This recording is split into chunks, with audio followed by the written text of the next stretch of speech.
Père, merci pour ta grâce. Merci pour ta parole, ton esprit de révélation et de sagesse qui nous révèle Jésus-Christ, la résurrection et la vie, soit notre portion. Amen. Alors le thème d'aujourd'hui s'intitule « Récupère ce que Dieu t'a donné ». C'est important pour nous de comprendre ça. Tout d'abord, un rappel. Il est bon de se rappeler que l'ancienne alliance ne commence pas dans la Genèse. L'Ancien Testament ne se coordonne pas vraiment avec l'ancienne alliance. L'ancienne alliance commence lorsque Moïse, dans le livre d'Exode, fait un sacrifice. D'accord? Et cette alliance est un contrat que Dieu fait avec un peuple spécifique, les Juifs, où il donne ses lois et ses recommandations. La nouvelle alliance, pareillement, ne commence pas à Matthieu 1, chapitre 1. La nouvelle alliance commence lorsque Jésus-Christ verse son sang à la croix. Parce que Jésus est venu vivre sous l'ancienne alliance pour accomplir la loi qu'aucun homme ne pouvait accomplir, afin de nous libérer de la malédiction de la loi et nous offrir un nouveau contrat. Mais il faut comprendre que ce nouveau contrat a été offert aux Juifs parce qu'ils avaient un ancien contrat, l'ancienne alliance qui n'était pas parfaite. Et il a fait un nouveau contrat. Mais nous, qui ne faisons pas partie du peuple de Dieu à ce moment-là dans l'ancienne alliance, on n'avait pas de contrat avec Dieu. Nous, le nouveau contrat, c'est pas un nouveau contrat, c'est un contrat. Parce que la nouvelle alliance est nouvelle pour ceux qui avaient une ancienne alliance. Mais ceux qui étaient en dehors du peuple de Dieu, en dehors des Juifs, ils n'avaient pas d'ancienne alliance. Ils n'étaient pas réconciliés avec Dieu. Ils n'avaient pas les promesses et l'héritage. Mais le nouveau contrat, la nouvelle alliance que Jésus-Christ est venu sceller, a permis à toutes les nations et tous les peuples d'être au bénéfice de cette nouvelle alliance, de ce nouveau testament, si vous préférez. Et c'est dans ce cadre-là qu'il est important pour nous de comprendre ce que Jésus a fait à la croix, parce que la nouvelle alliance commence toujours à la croix, parce que la Bible dit qu'il n'y a pas d'alliance sans verser le sang. Et Jésus a versé son sang pour que toi et moi, on puisse à nouveau être au bénéfice de cette nouvelle alliance. Et pareil, comprenons bien, si Dieu, qui est la sagesse personnifiée, a pris le temps de faire une nouvelle alliance pour ouvrir à toute l'humanité des possibilités, un héritage qui n'avait pas accès, c'est parce que Dieu a fait en sorte qu'au travers de cette alliance, il puisse récupérer ce que l'ennemi lui a volé et qu'on puisse également récupérer ce que l'ennemi nous a volé. C'est pas juste une alliance pour une alliance, c'est pas juste un contrat pour un contrat. Une alliance, ça signifie qu'il y a des bénéfices pour chacun d'entre nous à récupérer, à obtenir. Tout d'abord, il est bon qu'on se rappelle donc, mais qu'est-ce qu'on a perdu pour savoir qu'est-ce qu'on doit récupérer. Et pour savoir ce qu'on a perdu, il faut remonter au livre de la Genèse, où Adam et Ève sont dans le jardin d'Éden, et malheureusement, ils écoutent le serpent, et le péché entre dans le monde. Et à ce moment-là, on a perdu trois choses principales. On a perdu la communion avec Dieu. On était intime avec Dieu. Il y a une séparation à cause du péché. On a perdu le royaume, le règne si tu préfères. Parce que Dieu avait donné la domination à l'homme. Il a dit, et qu'il domine.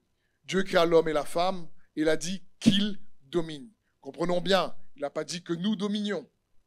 Il a dit qu'il domine. C'est-à-dire Dieu donne la délégation du règne à l'homme à ce moment-là.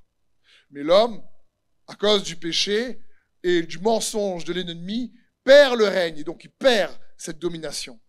L'homme perd la communion, perd la domination sur les œuvres du péché, sur le diable, sur les circonstances.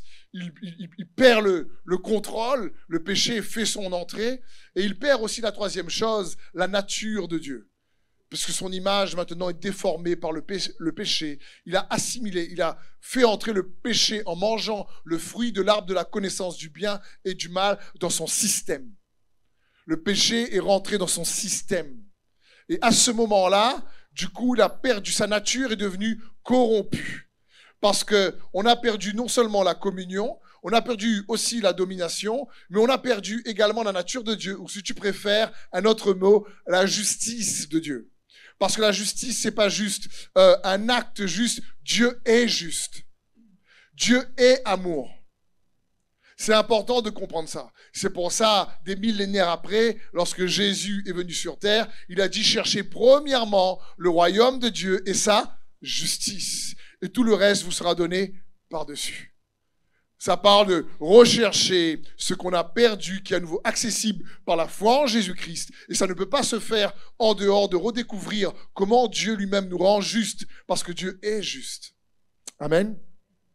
Donc, on a perdu à cause du péché la communion, le royaume et la nature de Dieu, l'image de Dieu a été déformée. Le péché est rentré dans le monde et a affecté l'humanité entière.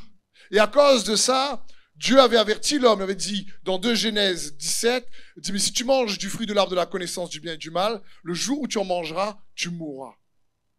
Dieu dit, écoute, la conséquence de cette désobéissance, c'est la mort. C'est pas le diable qui a dit la conséquence, c'est la mort. C'est Dieu. Et Dieu dit à ce moment-là, donc si l'homme pêche, il doit à ce moment-là mourir. C'est pour ça que quand l'homme a péché, il fallait qu'une mort arrive pour pouvoir à nouveau le sauver. Dans Lévitique 24, 18, la Bible dit, c'est une vie pour une vie. Il faut bien comprendre ça. Quand la mort est rentrée, c'est une vie pour une vie. Un autre passage dans Romains 6, 23 nous dit, car le salaire du péché, c'est la mort. Mais le don gratuit de Dieu, c'est la vie éternelle en Jésus-Christ, notre Seigneur. Donc quelque part, comme Dieu a dit à l'homme, le jour où tu en mangeras, tu mourras, Dieu doit tuer l'homme qui a péché. Mais Dieu aime tellement l'homme qu'il avait déjà prévu un plan bien à l'avance. Il savait, Christ est le mystère caché avant tous les temps, nous dit l'apôtre Paul dans Colossiens. Et donc Dieu savait, il avait un plan mystérieux, un plan de rédemption, de rachat mystérieux et surpuissant. Il allait lui-même se faire homme pour être intègre avec la parole qu'il a dit, parce qu'il est lui-même la parole et ne peut pas se contredire lui-même. Donc Dieu avait prévu un plan de rédemption avant même qu'Adam et Ève désobéissent. Parce que Dieu est capable de prévoir pour toi et pour moi des solutions avant même que le problème arrive. La Bible dit dans 1 Pierre 1,18, sachant que ce n'est pas par des choses périssables, par de l'argent ou de l'or que vous avez été rachetés, de la vaine manière de vivre que vous aviez hérité de vos pères, mais par le sang précieux de Christ, comme un agneau sans défaut et sans tache, prédestiné avant la fondation du monde, avant qu'il y ait un jardin d'Éden, si tu préfères. Prédestiné, cet agneau, avant la fondation du monde, et manifesté à la fin des temps à cause de vous, toi et moi, qui, par lui, Jésus-Christ, croyez en Dieu, lequel l'a ressuscité des morts et lui a donné la gloire, en sorte que votre foi et votre espérance reposent sur Dieu. Puissant passage ici de l'apôtre Pierre, qui nous explique que, attends, la solution, elle était bien là avant que le problème arrive. Nous, souvent, dans notre vie de tous les jours, on est surpris parfois par certains problèmes, oui ou non? Et on oublie que Dieu l'a vu arriver bien avant que nous on le voit. Et que si nous on est pris au dépourvu, pas lui. Amen. Et donc Dieu avait déjà préparé son plan de rédemption bien avant que l'homme le désobéisse. Même s'il avait donné les conséquences, que le salaire du péché c'est la mort, et que si l'homme mange devait mourir, mais Dieu savait, il avait déjà, si tu préfères, préparé son agneau pour toi et pour moi. Il avait préparé son agneau. Jean le Baptiste, qui n'était pas un apôtre, dit ceci dans Jean 1, au verset 29. Le lendemain, il vit Jésus, s'approcha de lui et dit, « Voici l'agneau de Dieu qui enlève le péché du monde. Il faut bien comprendre, c'est l'agneau de Dieu. C'est pas l'agneau des hommes. À l'époque, dans l'Ancien Testament, lorsque les hommes péchaient, sous l'Ancien contrat, ils devaient, pour que leur péché soit couvert, amener un animal. Il y a plusieurs types d'offenses. Donc, il y a dans le livre de Lévitique beaucoup de types de sacrifices. Mais si on prend le cas de l'exemple de l'agneau, qui est aussi dedans le livre de la loi, dans le livre de Lévitique, ils devaient amener l'agneau devant le sacrificateur. Et l'homme avait péché par l'agneau. Et le sacrificateur examinait non pas l'homme, mais l'agneau. Et l'agneau devait être sans défaut. C'est important pour nous de comprendre ça. Pourquoi? Parce que c'est l'homme qui a péché, mais c'est l'agneau qui est sacrifié. Et la symbolique dans l'Ancien Testament, c'est que l'homme mettait sa main avant que l'agneau soit sacrifié sur la tête de l'agneau, pour que l'image que cela doit représenter pour nous, c'est que le péché de l'homme est transféré à l'agneau et l'innocence de l'agneau est transférée à l'homme. Et une fois que le sacrifice de cet agneau sans tache et sans défaut était fait, alors l'homme pouvait partir parce qu'il était couvert. Ses péchés étaient couverts. Dieu ne voyait plus l'homme et ses péchés, voyait l'homme recouvert par le sang du sacrifice, une vie pour une vie, car le salaire du péché, c'est la mort. Et s'il y a la mort, si tu veux revivre, il faut une vie. C'est dans ce sens. Et du coup, il faut bien comprendre que là, Dieu, lui, avait préparé son agneau parfait, sans tache ni ride pour toi et moi. Ce n'est pas l'agneau des hommes, c'est l'agneau de Dieu. Qui enlève, là, c'est pas qu'il couvre, c'est qu'il enlève le péché du monde. Tellement il t'a aimé, il m'a aimé, il savait que l'homme a risqué de fauter, il avait déjà prévu la solution avant le problème. Dieu a préparé son agneau pour toi et moi. Et lorsque dans l'Ancien Testament, Moïse demande au peuple de tuer un agneau pour mettre le sang sur les linteaux des portes, c'est juste une préfiguration, c'est-à-dire c'est une nombre des choses à venir, nous dit la parole de Dieu. Parce que la réalité est en Christ. Dieu avait préparé un agneau parfait pour toi et pour moi. Un agneau, comme on l'a vu dedans 1 Pierre 1, dont le sang précieux allait nous racheter par le sang précieux de Christ Jésus, comme un agneau sans défaut et sans tache, prédestiné avant la fondation du monde pour toi et pour moi. L'agneau était tellement parfait qu'il faut réaliser que cet agneau-là, il y a une vie pour une vie. Mais la Bible dit que la vie, dans Lévitique 17:11, est dans le sang. La vie est dans le sang. Et donc cet agneau avait un sang particulier pour amener une délivrance et te permettre de récupérer ce que tu as perdu de manière incroyable. Cet agneau-là avait un sang qui n'était pas contaminé par le péché. Parce qu'il a été créé, il est né, oui, dans le sein de la Vierge Marie à l'époque, mais il faut bien comprendre qu'il a été généré par Dieu lui-même. C'est la semence de Dieu. C'est la semence totale, pas un peu de semence de Marie et de Dieu le Père. C'est Dieu lui-même qui se fait homme, comme un agneau sans tache et sans défaut. Il n'y avait aucun péché en Jésus-Christ. Et c'est par son sang précieux qu'on est racheté.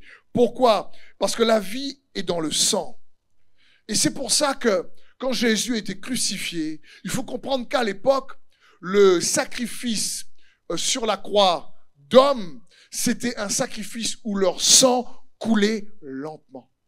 Où ils allaient perdre leur sang pendant des heures. Parce que la vie est dans le sang. Et quand on fouettait 49 coups, comme nous dit les Écritures, -1, il y avait sur le fouet des petits lambeaux de métaux pour que lorsque le fouet est tombé sur le dos, ça arrachait des morceaux de peau. Et qu'ils puissent mourir par la perte de sang après. Faut comprendre. Vous savez que parfois, quand quelqu'un se coupe, s'il y a une artère qui est touchée, il faut vite faire un garrot parce qu'il ne meurt pas de la coupure, il meurt de la perte de sang. Le sang est dans la vie. Ou la vie plutôt est dans le sang. J'émaillais. Mais vous m'avez compris. C'était pour voir si vous suivez ça. donc la vie est dans le sang. Et il faut comprendre que parfois tu reçois un coup de couteau, mais c'est pas... Non, j'espère pas que tu reçois un coup de couteau parfois. Lorsque quelqu'un reçoit un coup de couteau, c'est peut-être pas le coup de couteau qui le tue, mais c'est la perte de sang. Vous me comprenez? Parce que la vie est dans le sang. Je veux dire, même le cœur, qui est un des organes principaux, merci, du corps,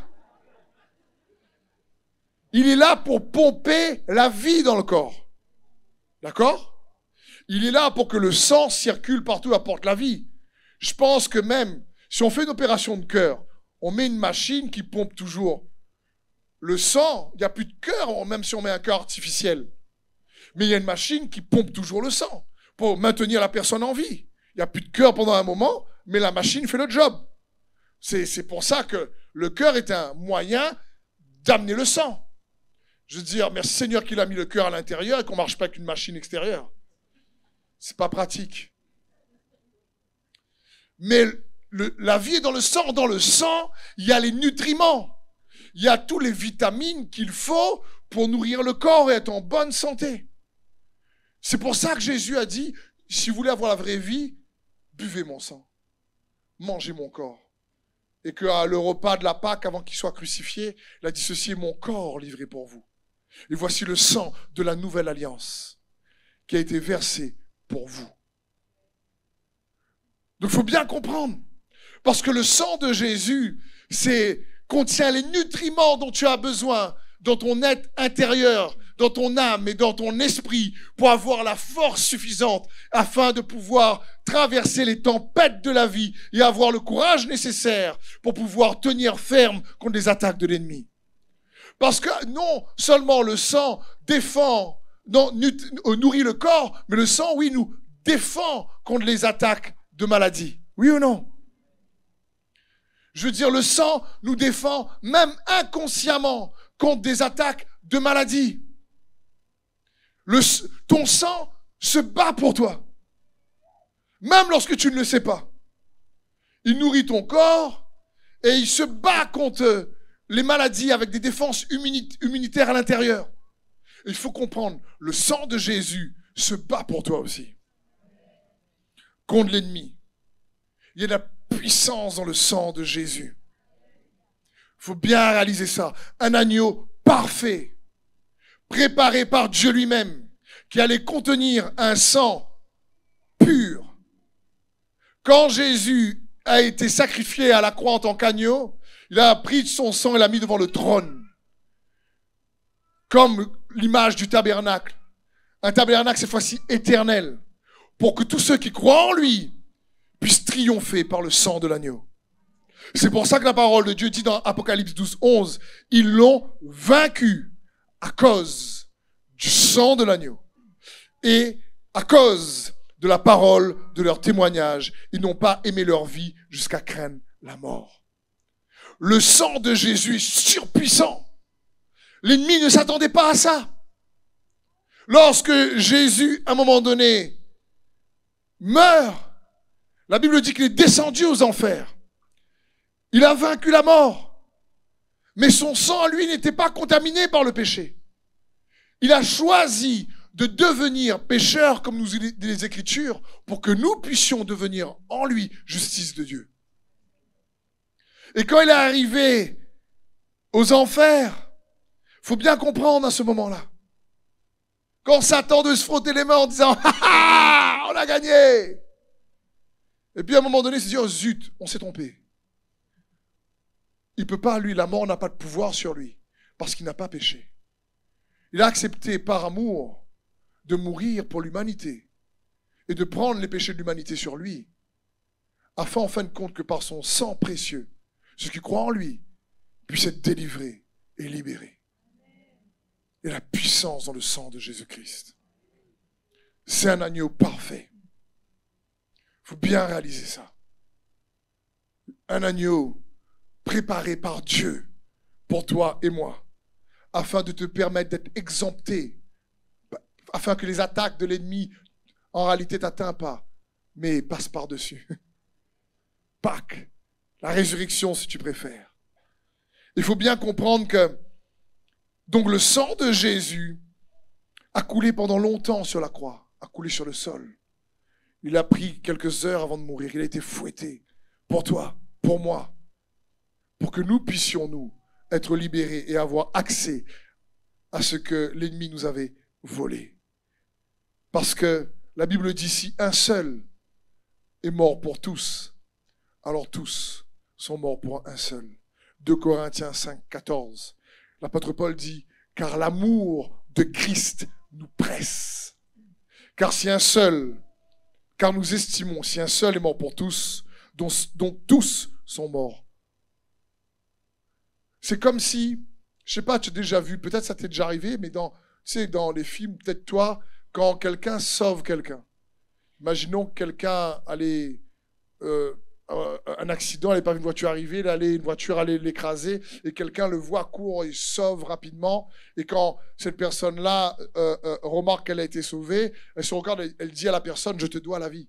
En général, vous comprenez l'expression? Je te dois la vie, parce que j'aurais pu mourir, mais tu m'as sauvé. C'est la même chose avec Jésus-Christ. Quand l'apôtre Paul dit, mais l'amour de Christ nous presse, car nous estimons que si un seul est mort pour tous, tous sont donc morts pour un seul. C'est-à-dire, Seigneur, je te dois la vie. À cause du péché, je méritais la mort, mais tu t'es sacrifié pour moi. Et tu as versé ton sang précieux, comme un agneau sans tache et sans défaut. Et tu es mort pour tous.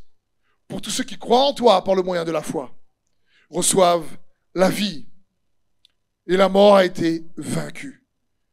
Romains 4, 25 nous dit, lequel Jésus-Christ a été livré pour nos offenses et ressuscité pour notre justification. Donc, sa mort, il est mort pour nos offenses.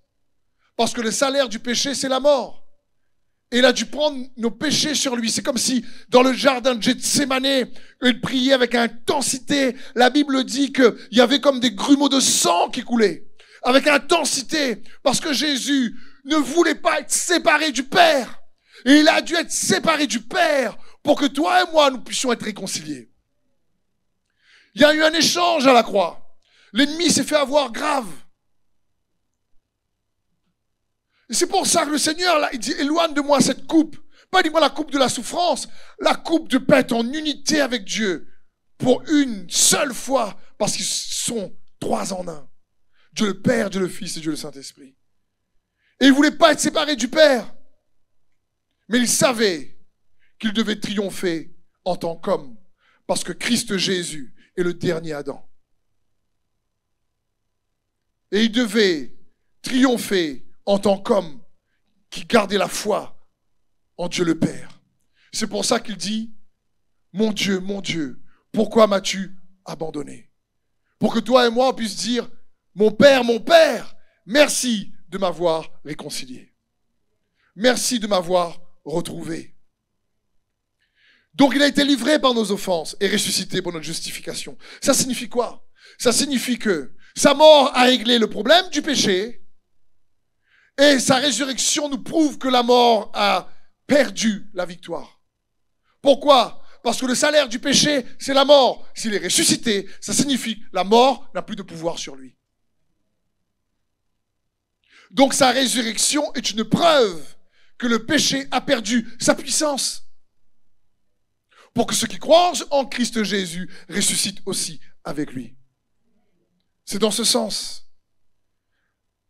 Donc la résurrection est une preuve que le péché a été détruit. Philippiens 2, 7, magnifique passage qui dit « Mais il s'est dépouillé lui-même en prenant une forme de serviteur, en devenant semblable aux hommes. Ayant paru comme un simple homme, il s'est humilié lui-même, se rendant obéissant jusqu'à la mort, même jusqu'à la mort de la croix. C'est pourquoi aussi Dieu l'a souverainement élevé et lui a donné le nom qui est au-dessus de tout nom, afin qu'au nom de Jésus, tout genou fléchisse dans les cieux, sur la terre et sous la terre, et que toute langue confesse que Jésus-Christ est Seigneur à la gloire de Dieu le Père. Amen. Comprenons bien la progression. Le plan, l'agneau de Dieu, sacrifié, immolé avant la fondation du monde. Dieu le Père, Dieu le Fils et le Saint-Esprit avaient déjà ce plan parce qu'ils savaient que l'homme allait sûrement pécher. Et donc Dieu le Fils se fait homme. Et sur terre, il est Jésus. Il porte ce nom.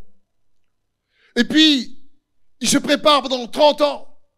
Et là, on révèle, le Saint-Esprit révèle réellement qu'il est. Celui-ci est mon Fils bien-aimé. Il devient alors Jésus-Christ, le roi et son onction, unis au Saint-Esprit par le moyen de la foi. Et il marche comme un simple homme. Et il s'est dépouillé, il est sacrifié. Et alors Dieu élève son nom au-dessus de tout. Et puis maintenant, c'est plus juste Jésus ou Jésus-Christ. C'est Jésus-Christ est Seigneur. C'est pour ça que quand Jésus est revenu de sa résurrection, il va dire aux disciples, tout pouvoir m'a été donné. Dans les cieux et sur la terre. Allez. Il dit, toute autorité m'a été donnée. Il n'y a rien maintenant qui va résister à la puissance de mon nom. Je vais verser mon sang pour vous racheter. Et grâce à mon sang, la parole de votre témoignage, vous allez comprendre que vous allez triompher de l'ennemi. Et vous allez retrouver ce que vous avez perdu. Parce qu'il a récupéré la domination que le premier Adam avait perdue. Mais bien plus que ce que le premier Adam avait perdu. Le dernier Adam, Christ Jésus, a triomphé en tant qu'homme. Lorsqu'il arrive aux enfers et récupère les clés du séjour des morts, c'est pas en tant que Dieu, ça n'aurait pas été juste. Parce que l'homme qui a péché doit mourir. Donc Dieu s'est fait homme. Et c'est pour ça qu'il a dû prier pour dire, ok, je vais maintenant en tant qu'homme qui garde la foi en toi, souffrir pour être cet agneau. Et quand je vais aller aux enfers, parce que la cible et l'ennemi de Dieu, c'était pas Rome. Les Juifs pensaient que c'était Rome. Ils étaient fatigués d'être sous l'oppression romaine. C'est pour ça que lorsque Jésus rentre dans Jérusalem, il crie « Hosanna au fils de David !» Hosanna au plus haut des cieux. Pourquoi fils de David? Parce qu'il pensait qu'il allait être le futur roi, qui allait mettre une correction à Rome. Mais Jésus n'était pas venu pour Rome. Sa domination, c'était pas pour Rome. Il était venu pour un autre ennemi qui dominait, qui était plus fort que Rome. Le diable. Satan et son armée. Il était venu pour réellement infecter, triompher de cette réalité invisible que sont les ténèbres. Et ils n'avaient pas compris ça. C'est pour ça que dans Apocalypse 1,17, lorsqu'il apparaît à l'apôtre Jean, l'apôtre Jean dit, quand je le vis, je tombais à ses pieds comme mort. Il posa alors sa main droite sur moi en disant, n'aie pas peur, je suis le premier et le dernier, le vivant. J'étais mort. Et voici, je suis vivant au siècle des siècles. Je détiens les clés de la mort et du séjour des morts. Il faut comprendre que quand le Fils de Dieu est ressuscité, il repart assis à la droite de Dieu avec un trophée qu'il n'avait pas auparavant, un corps glorifié. Qui est un avec lui. C'est pour ça que l'apôtre Paul dans Éphésiens, il a tout est réuni en lui, dans les cieux et sur la terre, le spirituel et le naturel. C'est dans ce sens. Et comprenons bien ici, il dit les clés du séjour des morts. À un moment donné, Satan dit, aïe, aïe, aïe. Les gars, là, nous l'a trompé. Hein. Parce que la résurrection, c'est bien plus que la vie éternelle. On a déjà vu ensemble. La vie, on peut vivre éternellement en enfer. C'est pas ce que Dieu veut. Il n'a pas prévu l'enfer pour les hommes. C'est important de comprendre ça. La résurrection, il est ressuscité pour que tu puisses récupérer ce que l'ennemi t'a volé et dont la communion, la domination et aussi la justice. C'est pour ça que la Bible dit qu'il est devenu péché afin que nous devenions en lui justice de Dieu. Mon frère, ma sœur, écoute bien ceci. Jésus n'est pas donc juste mort pour que tu reçoives la vie éternelle. Mais écoute bien ceci, mais pour que tu puisses avoir accès à des choses que Dieu a destinées par avance pour ta gloire. Écoute bien, je vais lire un passage. Attends, qu'est-ce qu'il dit? Je vais lire. Bien comprendre. Il n'est pas juste ressuscité pour que tu sois ressuscité. Il est ressuscité pour que tu puisses avoir accès à des choses que tu n'avais pas accès s'il n'était pas mort ressuscité. Des choses que Dieu veut te donner pour ta gloire. Ta gloire qui va le rendre gloire. Ce n'est pas une gloire égocentrique. 1 Corinthiens 2,12. 1 Corinthiens 2,2 plutôt, excusez-moi. Car je n'ai pas eu la pensée de savoir parmi vous autre chose que...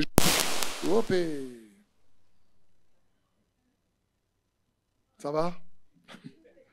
Car je n'ai pas eu la pensée de savoir parmi vous autre chose que Jésus-Christ et Jésus-Christ crucifié. Et ma parole et ma prédication ne reposaient pas sur les discours persuasifs de la sagesse, mais sur une démonstration d'esprit de puissance, afin que votre foi fût fondée non sur la sagesse des hommes, mais sur la puissance de Dieu. Donc il dit, je suis venu pour vous prêcher Christ et Christ crucifié. Paul commence l'épître aux Corinthiens comme ça, mais il termine l'épître aux Corinthiens dans 1 Corinthiens 15, surtout Christ ressuscité. Parce que la base de notre foi reste la résurrection. Comme Paul dit, si vous ne croyez pas en la résurrection, votre foi est vaine. Mangeons et buvons, car demain nous mourrons. C'est ce qu'il est en train de dire. Et au verset 6, il va dire ici, cependant, c'est une sagesse que nous prêchons parmi les parfaits. Sagesse qui n'est pas de ce siècle, ni des chefs de ce siècle qui vont être anéantis. Nous prêchons la sagesse de Dieu, mystérieuse et cachée, que Dieu, avant les siècles, avait destinée pour notre...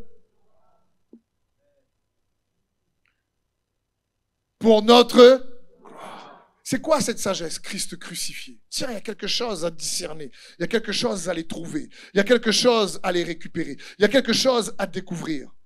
Mais nous prêchons une sagesse qui n'est pas de ce siècle. Mais comme il est écrit, ce sont des choses que l'œil n'a point vues, que l'oreille n'a point entendues, qui ne sont point montées au cœur de l'homme, des choses que Dieu a préparées d'avance pour ceux qui l'aiment. La croix et la résurrection te donnent accès à des choses qu'il a préparées d'avance. Pas uniquement la résurrection, des choses qu'il a préparées d'avance. Mais il nous a donné une sagesse. Mais il dit, mais c'est une sagesse que nous prêchons, mais qui n'est pas de ce monde. Une sagesse par rapport à Christ crucifié et ressuscité. Dieu nous a révélé par l'Esprit, verset 10.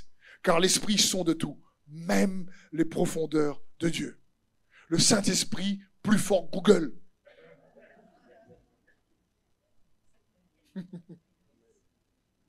Le meilleur moteur de recherche, c'est le Saint-Esprit, pas Google. Ça parle de ça, le Saint-Esprit sonde tout. C'est un moteur de recherche. Il va chercher ce que Dieu a préparé et caché en lui d'avance pour toi, pour moi, pour ses enfants. C'est dans ce sens. Lequel des hommes, en effet, connaît les choses de l'homme si ce n'est l'esprit de l'homme qui est en lui? De même, personne ne connaît les choses de Dieu si ce n'est l'esprit de Dieu. Or, nous n'avons pas reçu l'esprit du monde, mais l'esprit qui vient de Dieu, afin que nous connaissions les choses que Dieu nous a données par sa grâce. C'est pour ça que Paul dit, je prêche Christ crucifié. Pas uniquement pour que vous compreniez que vous avez la résurrection. Pas uniquement pour que vous compreniez que vos péchés sont pardonnés. Parce qu'il y a des choses que Dieu nous a données par sa grâce, qu'il désire que tu puisses avoir accès. Et que c'est impossible d'y accéder sans la foi en la mort et la résurrection de Jésus-Christ. C'est ça la résurrection, la mort de Jésus-Christ. C'est bien plus qu'on pense. C'est pas juste un moment où on fête, où on mange un bon repas, on dit merci le Seigneur. L'agneau immolé. Christ, notre Pâques, c'est bien plus que ça. Et donc, il est bon pour nous de comprendre que là, écoute bien ceci, c'est comme si la croix et la résurrection et la technologie qui rend capable le transfert de ces choses que Dieu a préparées d'avance pour toi. Technologie spirituelle. Il y a une sagesse spirituelle, une technologie spirituelle, si tu préfères. C'est comme, il y a quelques années de ça, le président Kennedy avait dit, on ira sur la Lune. Mais au moment où il dit ça, les technologies pour aller sur la Lune n'existait pas. Il a fallu créer des technologies pour pouvoir amener la fusée de l'homme sur la Lune. Et ça a été créé 10 ans après. Dieu, il avait prévu dans son plan de nous donner accès à des choses cachées qui seraient en Christ. Des choses que l'ennemi est venu voler à l'homme dans le jardin d'Éden.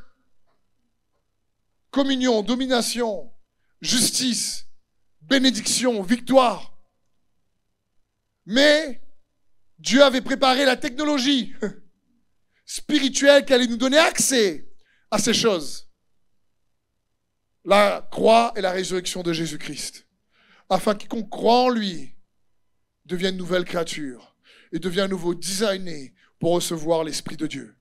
Parce que nous prêchons une sagesse, dit ici l'apôtre Paul, qui n'est pas de ce siècle, une sagesse qui vient d'en haut, qui est révélée par l'Esprit. Parce que nous n'avons pas reçu l'Esprit du monde, mais l'Esprit de Dieu. C'est pour ça que Dieu a fait tout ça, pour que nous puissions à nouveau avoir accès à la communion du Saint-Esprit et retrouver, grâce au Saint-Esprit, le moteur de recherche parfait. Les choses que Dieu a prévues pour toi et moi, sur la terre comme dans les cieux, plus tard.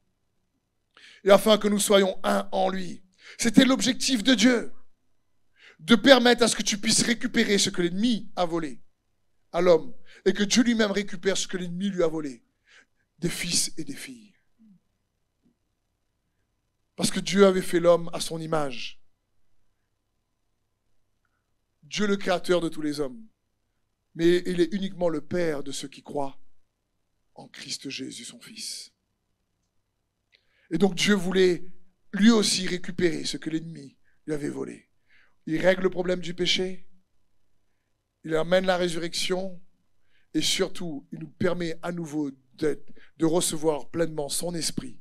Parce que seuls ceux qui sont conduits par l'Esprit de Dieu sont fils de Dieu. Et du coup, avec le Saint-Esprit, à nouveau, Dieu a atteint ses objectifs. C'est pour ça, la Bible dit, mais Satan, il n'a pas percuté. Parce que s'il avait compris quelle était la sagesse de Dieu, comme on a lu tout à l'heure, alors il n'aurait pas crucifié le Seigneur de gloire. Quand il a crucifié le Seigneur de gloire, il s'est fait avoir.